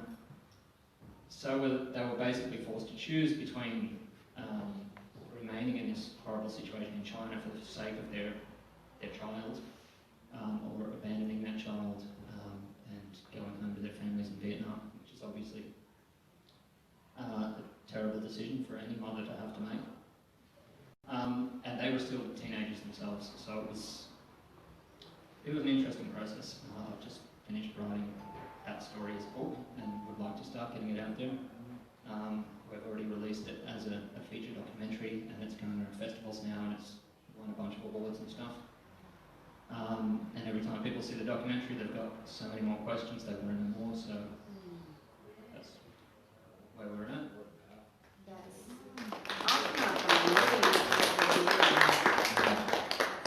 And so diverse. So diverse. I'm blown away. It's just incredible and terrifying and so current. And you know, they're your friends, but how many other people is that happening to? So this is going to resonate everywhere. Oh yeah, it's huge. It's huge. It's absolutely huge, yeah. I guess too, because you've already got a following from this documentary, you're building an audience as well. So this is fantastic. But it's being in a book form, it's then going to reach a whole other group of people properly, which is wonderful. And it's so harrowing. it's the sort of thing that, because there's a documentary, you're already promoting it and getting that feedback and airplay. You would probably get an offer from a mainstream publisher, but whether you want that or whether you want to maintain control. I just turned one down actually. Did you? Yeah. Right. And so that's absolutely legitimate in itself. And I think more and more people are saying, I want to be in charge of my destiny, because you can really, manage this. It's international. There's nothing to stop you getting that access globally. You've got to weigh up, what's the publisher going to give me that I can't do myself with my contacts and my, The reason I started writing the book actually was because Colin heard about something and I reached out. And Yeah. so that's the book. And we talked for about a year while I was writing the book. Yeah. But we were talking about different books. Yeah. So that's, as soon as you start talking, that was what I thought. Now, I would encourage you, try this platform, just because I'm biased. You're in an enviable position, because this is a story that 60 Minutes will pick up on, and it'll be out there. It'll be out there no matter what. If you own it yourself, you're still going to get that same exposure. You just got to get it under the noses of the right people. But yeah, the documentary's already made. Yeah. It's already got a story. Yeah. Right. That's brilliant. That's brilliant. Great. Yeah. Oh, come here and get your book. I'm going to run out of the big ones, but I've got other little ones. And if I don't have something for everyone, I'll send stuff out. Okay, Deborah Arthurs. Is she here? Yes, I've just walked in. Oh, yay, good timing. Are you the one that actually said you were going to arrive a little late? I was on a panel. Oh, excellent. I'm really sorry I haven't got what I was going to say.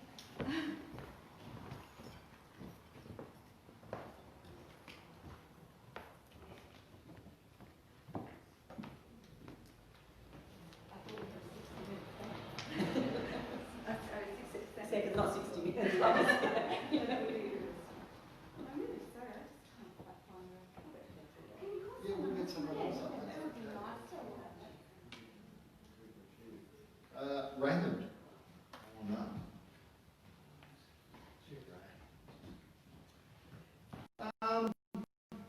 It's called The Struggle. At the end of the Second World War, right in the early 1950s, Irish immigrants were pouring into Liverpool. It's the second biggest port in the empire. It deals with men and women separately. Men go into a lodging house in a suburb of Everton, a suburb of Liverpool. The women go to in service in this very posh hotel. Initially, they don't meet, but through an incident in the centre of Liverpool, they meet, and things escalate from there. The men are working in a shipyard, which at those times, there was no safety helmets, no scaffolding, just planks up there, no railings on, so people were being killed. The women were basically servants, and that's basically it. It deals with their struggles in life, their humour, their song, their dance, their creation and destruction. It deals with the society that crushes them and involves the Masonic Lodge and the people who belong to the Masonic Lodge. It reaches a crescendo at the end where the British police have rounded them up on St George's Plaza, which can hold 50,000 people, and the British police are known for being 13 stone in minimum weight, and they know how to use their boots, fists and a truncheon. I'll leave it there. It comes to a fruition where they came by boat and the ending is they leave by boat. To various parts of the world, including Australia. Thank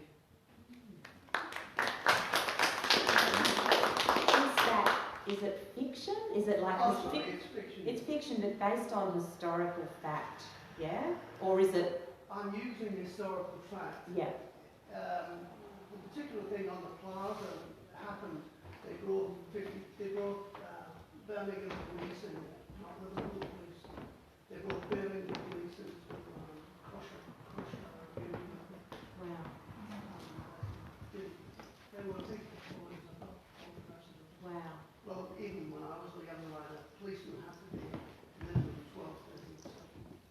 Wow.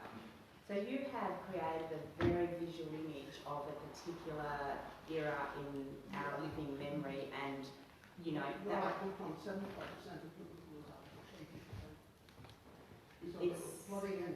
Yeah. Because Ireland was neutral in the Second World War. So we really remember that after the Second World War. in a bad way. Only the Republic of Ireland, not Northern Ireland. Right. And they, That it was sort of like resented that you didn't take a side with the Brits. Yeah. One of the biggest faults was. Yeah. And my grandmother used to have a lodging house. So you've got a memory, a living memory, and a lot of historical, material to draw on. And it's probably not something that's been written about in a novel, like Angela's Ashes, kind of. It's so evocative, and there will be a big readership. And obviously, so much depends on the style of writing, and again, I think you've probably tapped into something that's very, very, marketable. I think it's a great idea, and I think there's a big market for it too. And you think about, the Irish, what do they call it? I'm just trying to think of it. The diaspora. I should know that because I'm Jewish and there's a diaspora. It's the same thing, you're everywhere. I think there's one thing I didn't mention. It's in the dialect of the north. Yeah. So that's the downside to it. Does it have to be? Oh, I think it's. If you've got Game of Thrones, that's right. I'm not talking about the plot. I'm talking about the north. Most of the actors in that are northern English accents. Right. This book is written in accent. But can you read it and understand, or can you get into the rhythm of it? Like, you have to read Shakespeare, it takes a bit of time. On some English people, Yeah. they didn't have any problem. Yeah. Australians. Yeah, I think you kind of just have to persevere with something like that. You don't want to change the style. I find they get criticism. Correct. That's right. We all struggle with Shakespeare, and then you get into the rhythm of it, and then you can't get enough of it. It's that kind of thing. It's a couple of pages in. Really good. And now come here and get your little book. It's good. It's not available online, whereas that one is. Deborah?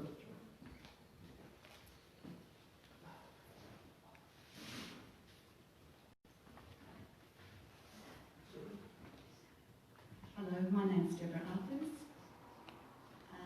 I've written this, it's called Played Me. It's a thriller. And premise of what you do to children affects them for years ahead. So that was the perspective that I looked at when I wrote the story. Detective Inspector Bernadette Scott's father always wanted a son, so she competes trying to best the men around her.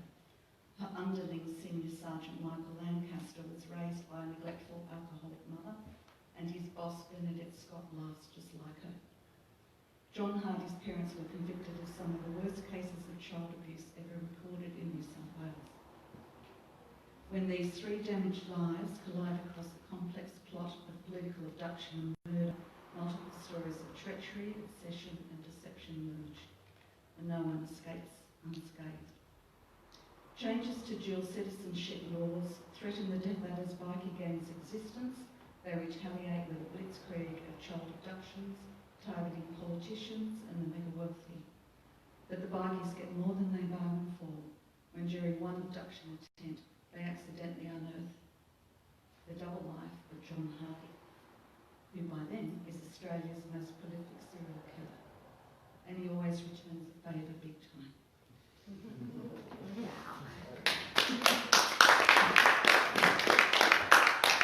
You can read that on the back of the book cover, can't you? Absolutely. All right, we know where we're at. That's cool. Really topical. You know, it's got all the elements of blockbuster. I love too, you've got your bikers and then you've got your mega wealthy and pollies as well. There's lots of class struggle in there and things which makes for a great read. And it's quintessentially Australian.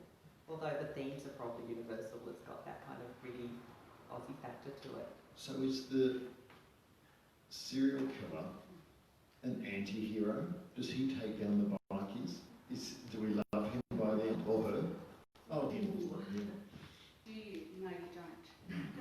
It's he does take on the bikies, and no, you don't love him because you get to see the very human side of him, but he is what he is, and so you know you can only love him to a certain point. Do we have a defined hero or two? Sorry, was that the beginning, the superintendents you're saying? Yes. Yep. Yeah. And it's a female superintendent. Yeah. Cool. That's what I can see how much you've really narrowed that down as a pitch and made it very succinct. Like that's a great back of the book blurb, but also a really good type pitch as well. Have you completed it? Where's it at in the writing? Excellent. What's next for you? Are you going to try and self-publish or?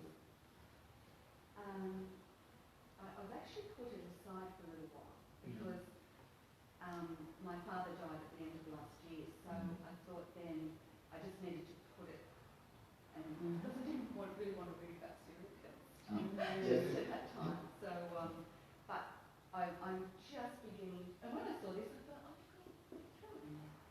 Yeah, and as I mentioned before, for everybody, you know, if you do decide to self-publish, you know, using Ingram Spark, that is not the end of the line. And you can self-publish and use that to just sort of get books to under the noses of mainstream publishers. But make sure if you do that, you say this is a, you know, draft version. Publishers will want to put their own stamp on it. They will want to change the title, the cover, the blurb, maybe some of the content. So if you do decide to make it a finished copy that you sort of send out as review, make sure you say this is a review copy, open, subject to change depending on interest. You know, but it's also, you can make it available for sale if you start to get traction in the market. Retail publishers actually come sniffing. So, or you can say, look, I've already sold a couple of hundred without even blinking, so are you interested? It doesn't mean you're closing off the market. It can be that book with a slight variation just so that they can place their mark on it. But yeah, all of these books are, they're contractable by mainstreamers, but Lisa Hardy. I love the diversity we're hearing. Exactly. It's fantastic. I just love the fact that, you know, we've got young, old, male, female, not old, no one's old. Who's old? All ages. That's what I mean. But not so retiring. That's right.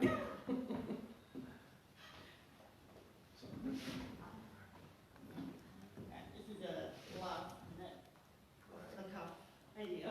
I'm an artist and I paint like crazy little critters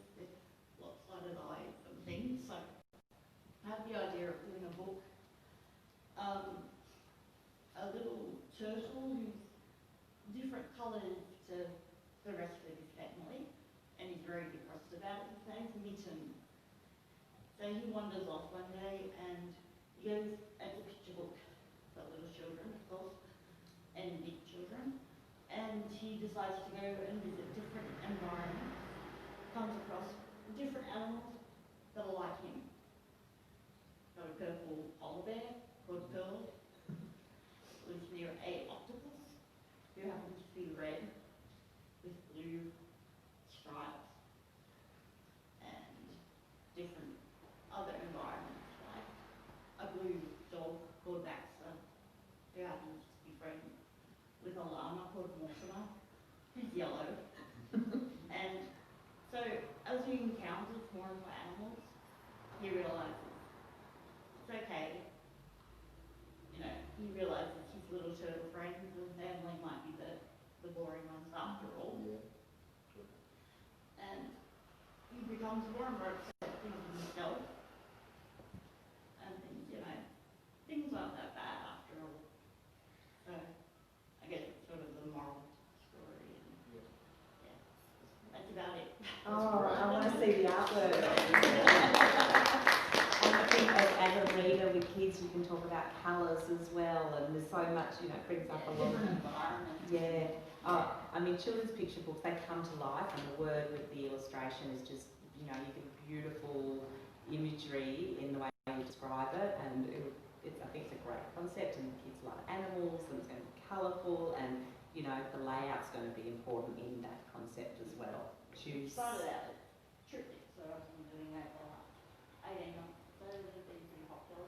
Oh, fantastic. So even though you just thought of doing the pitch, you've been working on this concept for a long time, and you've got the characterisation. Yeah, so it's Oh, I love it. multiplying. In the picture book talk we had this morning, we were speaking about exactly this, about the power of animals to relay quite complex messages, but it lets the child not necessarily need to put themselves in the picture, but they educate themselves at the same time. And I think it's a wonderful power of doing that. It's a good thing. Yeah, great. That's lovely. Fantastic. Yeah, good.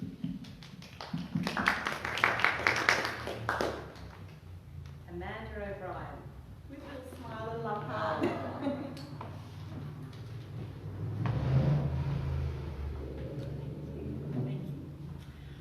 If you are stressed out, worn out, crave time, and say to yourself, I know that I'm meant to be doing something more creative, but I just don't know what, or I don't know where to start. That's your life-affirming creativity and willful imagination calling you in its loudest voice. In my book, Daily Acts of Creativity, I guide you to make, play, create, think, explore, and heal with meaning and purpose through small acts of creativity as spiritual practice in the manifestation of love.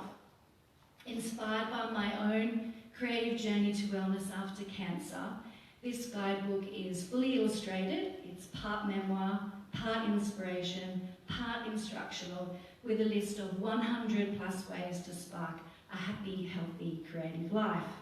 Life is the masterpiece, you are the artist. So I'm doing a soft launch on the 8th of May on World Ovarian Cancer Day, and you can go to creativequeenbees.com to register your look for a launch pack. Thanks. I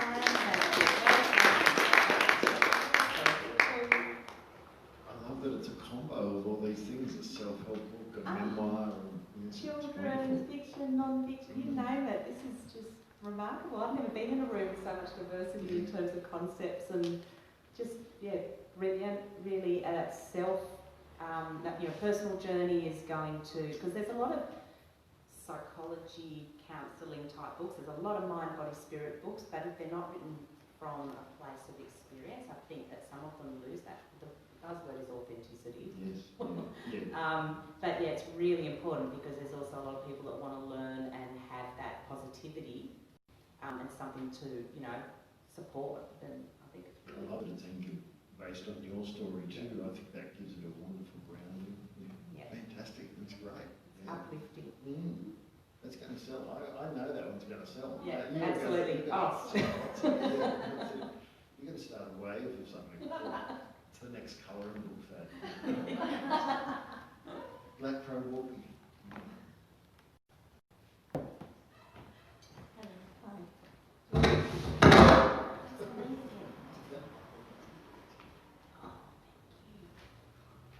My book is called Angels Speak, and it's a book of fifth-dimensional angels channeled wisdom for our times.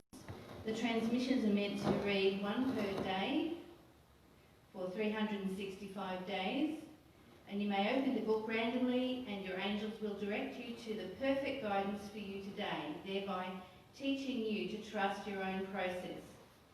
Angels Speak is a timeless book, and I'm devoted to creativity, fun, play and adventure, and my intention is to keep my internal landscape, my internal journey at a high vibrational frequency so that I can connect with my team that write through me. I have 1,500 friends on Facebook who love to buy my books. So. Wonderful.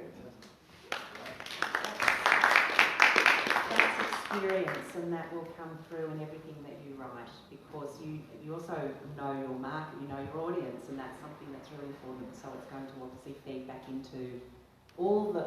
You're going to keep writing forever, aren't you? You just it's like food. For 7 years. Yeah. It's just really good. Thank you so much, Lizzie, and I'll say for you. What a coincidence. Thank you. Well done. And you've written a few already? Did I hear that right, or you've written some? No, that's 33 pages. Yes. They've been professionally edited by my 80-year-old editors. Yes. Oh, fantastic. I have a group of 80-year-old editors in one gym. They will only edit 2 pages at a time. So over the last year, or 2 years actually, I've been getting 2 pages edited once a month. Oh, that's so gorgeous. And I think the fact that, there's that almost communal approach to your writing. Because there's not going to be a whole lot of editing that's done to a few little words of phrases of positivity or whatever. I don't know how you would couch it, but it's about getting that feedback and letting people be part of that writing journey in a way. Yeah, they don't actually edit the writing because the writing is not my writing, it's their writing, it's their writing. But I'm dyslexic, so I need punctuation and spaces. And that is the punchline. You see, you've just hit on it. You didn't divulge, which is great because you want to keep some things in. But the fact that you're dyslexic and you're writing and you've got that powerful, gift of words, that is so important to that particular market as well, and all readers, because don't let anything stop you or hold you back. I think that's really, really magical. Yeah. Well done. Braden. Oh, yay!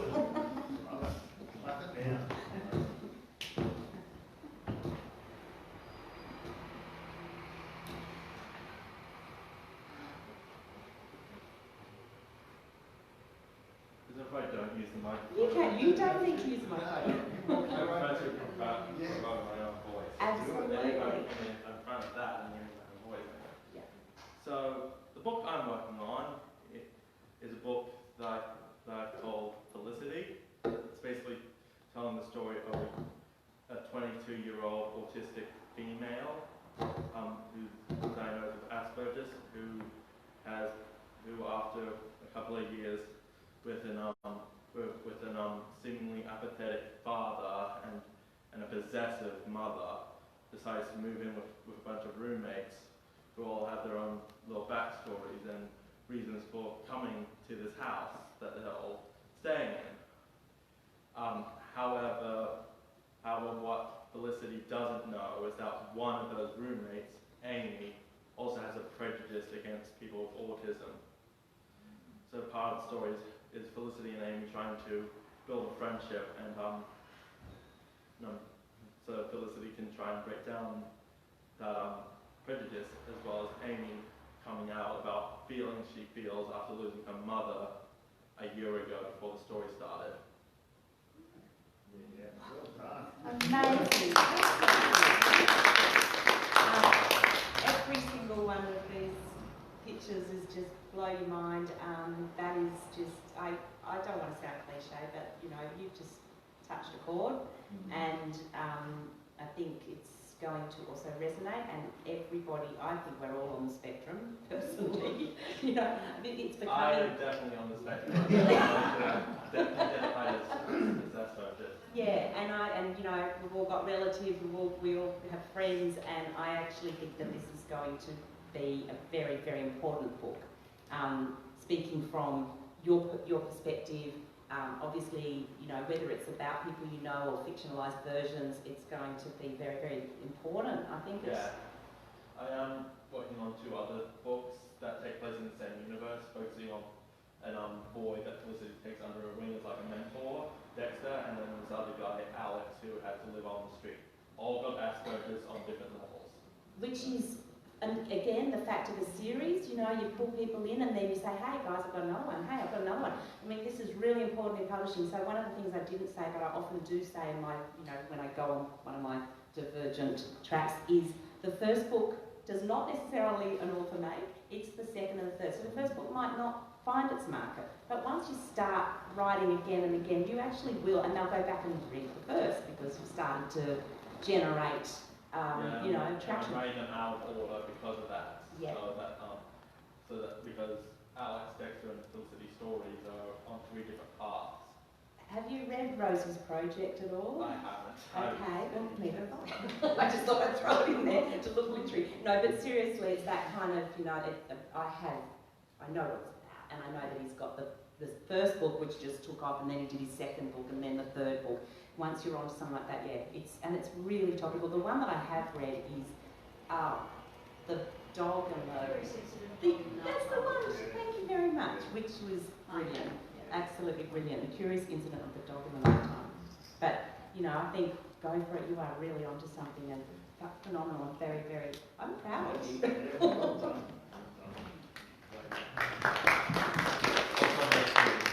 You're 18.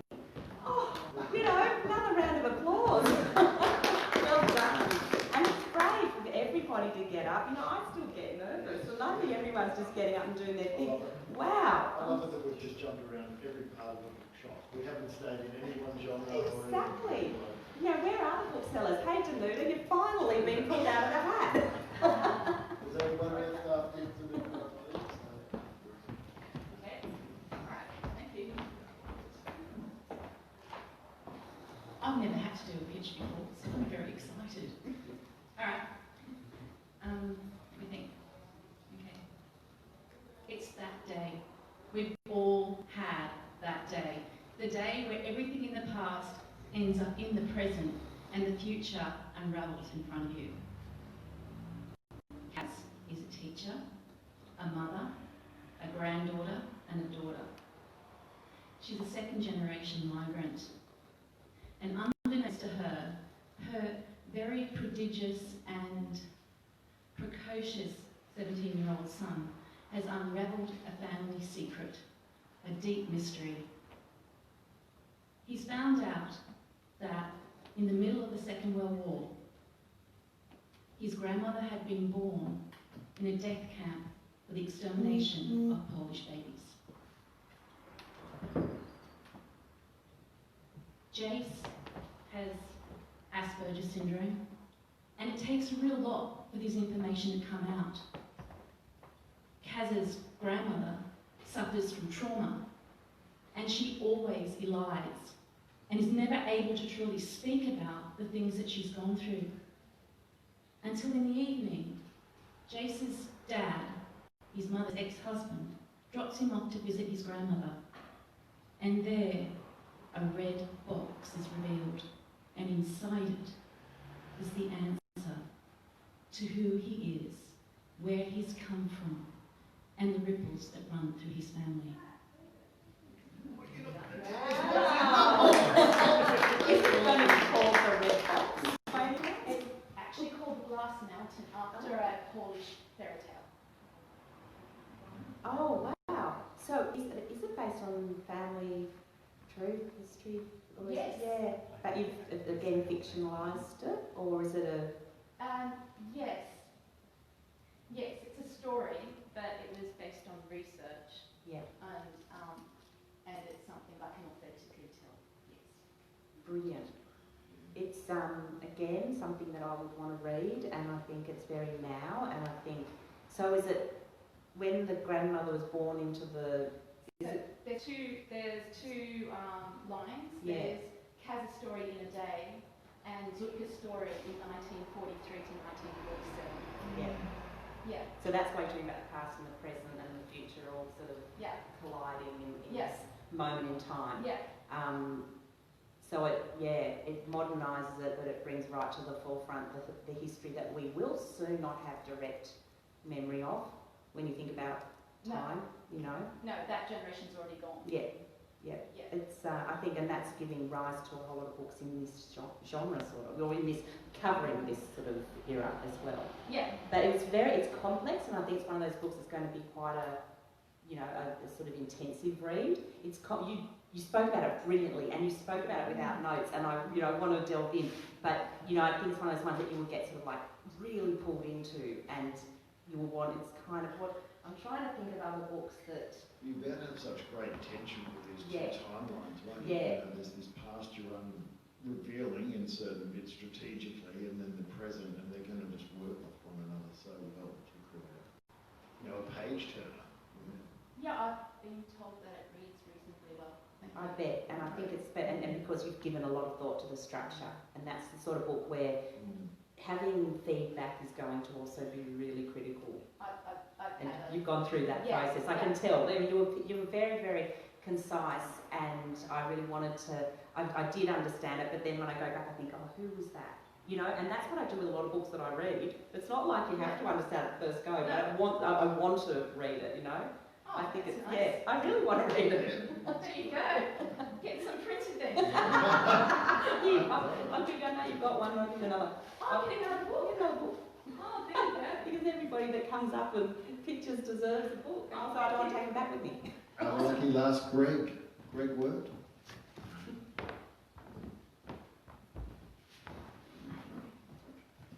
So have you finished writing? Is that correct? Or it's partway through? I had an agent want it. Right. So it's sort of sitting, that they want changes, and I'm not sure if I'm up to making changes, not because I'm recalcitrant or anything, just because it is actually, it's harder to write than it was to read, than it is to read. Yeah, I'm sure. Yeah, so. And who was it before? Susan Francis was saying that, one agent will say, oh, we love it how it is, another one will say, don't even like it at all, and then someone else will say, we love it, but we want you to make changes. So everybody you show it to is going to have different opinions. It's very subjective. There's no right or wrong. So I've had pretty much the same that's interesting. attitude from everyone, which is publish it. Yeah. Yeah. Fantastic. Stop sitting on it and make it into print. Yeah. Yeah. Do it. Yeah. Okay, thank you.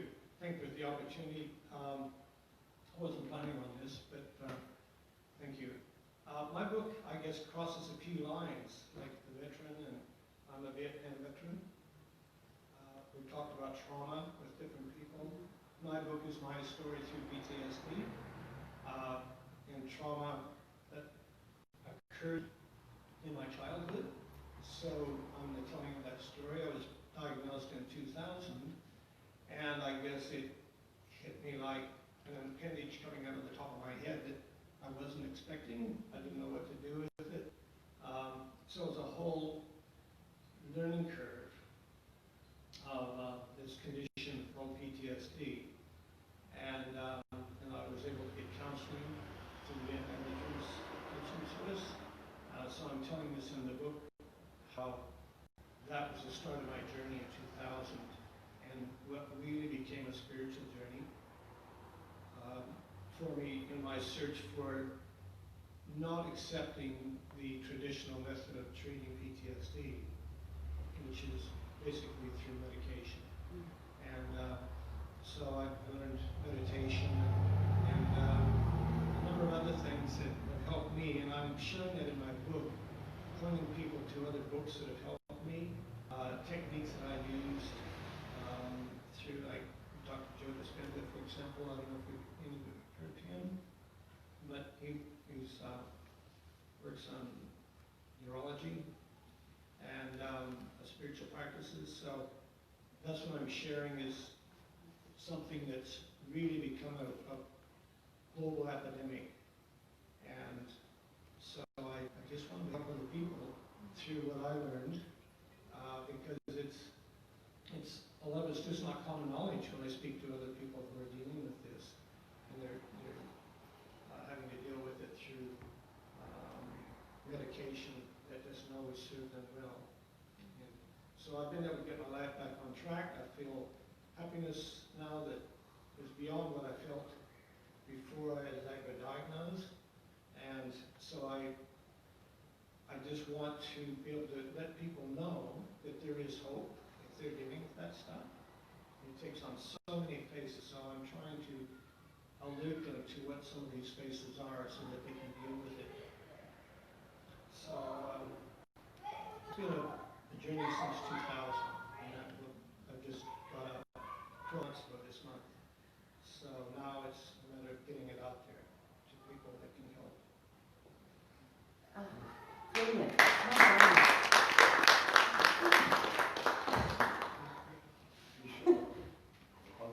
So this is it. Oh, Right. you This is already- it. Oh, well done. That's how quick England printed out. Yeah. Like I gave birth. Is it our book? Is it an Ingram book, or did you No, print it's it? not. Yeah, great, because you can actually print it with whoever, put it in the system, put your pricing in, and then use your stock that you've already printed to sell, but make it available to the global market through that retail. You know, so you're still getting, you don't have to go one or the other, you can use both. Or you can, you know, once you've exhausted that print run, just start printing as you need. So this is a really good example, but also, can I just say, I want to quit my day job and set up a publishing house, and I will give you all a contract. I just am blown away. I think this is so incredibly important. And I also just, you know, look at the timing of sort of like the 60s, 70s when you would have been in that conflict environment. It probably takes 30 years to even process it, like any trauma, and that's why in 2000 you probably hit the wall in some way, and then now another 10, 15 years on, you've got the, you know, the wherewithal, and you've done that healing to kind of go, right, this is how I got through it, now I can reflect on it, now I can offer that to other people. So you actually embody the time. I'm not talking about the psychoanalyst, I'm not, but I'm obviously interested in the psychological impact and how it, you know, how our lives move through those times. Well, it's like divine timing in a sense. Yeah. I had so much material when I wrote that. It was a case of having to try to condense that. Mm-hmm. So my next book is on the way. It takes a lot of material that wasn't able to put into that. Which shares more of the good stuff. Like the D tour is for the debilitating and depression and those sorts of D words. But also the divine and the discovery that took place during this time. So what I want to share then is some of the more great things that took place during that time in my search to find that. Like a lot of travel and swimming with dolphins and things like that. Yeah. I think it's wonderful too. I think it's wonderful you buck the trend of medication and and I think it's actually really relevant given a lot of our police forces now, you know, they're suffering PTSD, and I think this could be a really relevant book. Well, my local veterans have got behind me and given it a bit of a push, so hopefully that'll expand further. Yeah, and there's new generations of veterans that have come through as well from other wars, and it's just powerful, really important. Again, just, you know, I'm almost speechless. It's never happened before, but Thank you for getting up and doing that. When you Everyone. said you were going to, I think it's wonderful. And to everybody that's doing it, how liberating is it to actually just get up and pitch like you're shitting yourself right before you get up, and then you do it. It's like, oh, it's wonderful. And thank you to you and Graham for conceptualising this idea. And we had no idea what it was going to be like. And we know one person or 20 people. I did think it's wonderful. And coming back to Ingram and the fact that, you know, when you self-publish, you've got to do your promotion. So the art form of the pitch becomes the basis of everything when you're self-promoting. So it's opened yourselves up to. Right, encourage it. So we're now going to determine a winner. So maybe just talk amongst yourselves. I always want to just put them all back in the cup and pick one out because you all deserve this, you know. I mean, it's 50 free copies and it's going to, you know, you're saving probably a couple of $100. So you should all put your books into the English platform. How do we do this? You turn off the mic. Yes. So anyway, this one was really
decision.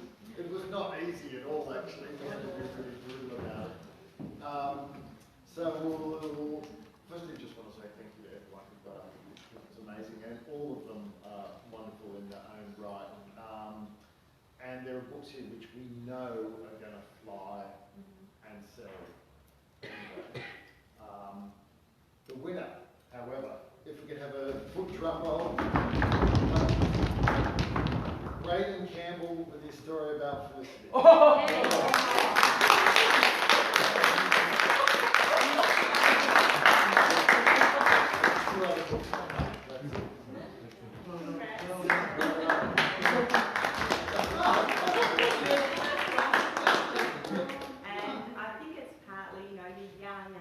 Start of a whole possible career for you.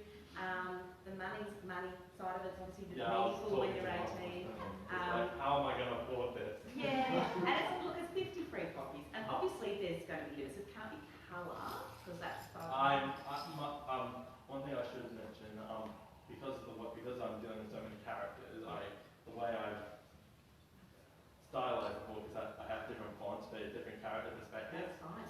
Yeah, that shouldn't be a problem. It's all just black and white. Yeah, and it's only because I would normally have to get permission from my powers that be in the US and UK that I'm sort of saying we can give 50 free copies, you know, because we have to do a credit thing through the process. And I just thought, you know, it's too hard to explain here, let's do it. You know, she hasn't got permission. She's got to make I've just made a sort of made a, what do you call it? One of those decisions. That's it, executive decision. Yeah. I have trouble saying it, so I don't consider myself an executive. I just think everybody, I would just, honestly, I would start a publishing company, which has been my lifelong dream. I've never published it, but I'll just sign everybody up. And if anyone wants my card, just get in touch, or you know how to contact us anyway. But you know, it's open to everyone. There is no you know, protocols that you don't. Everyone qualifies. So it just means you don't get free. But well done, Ray.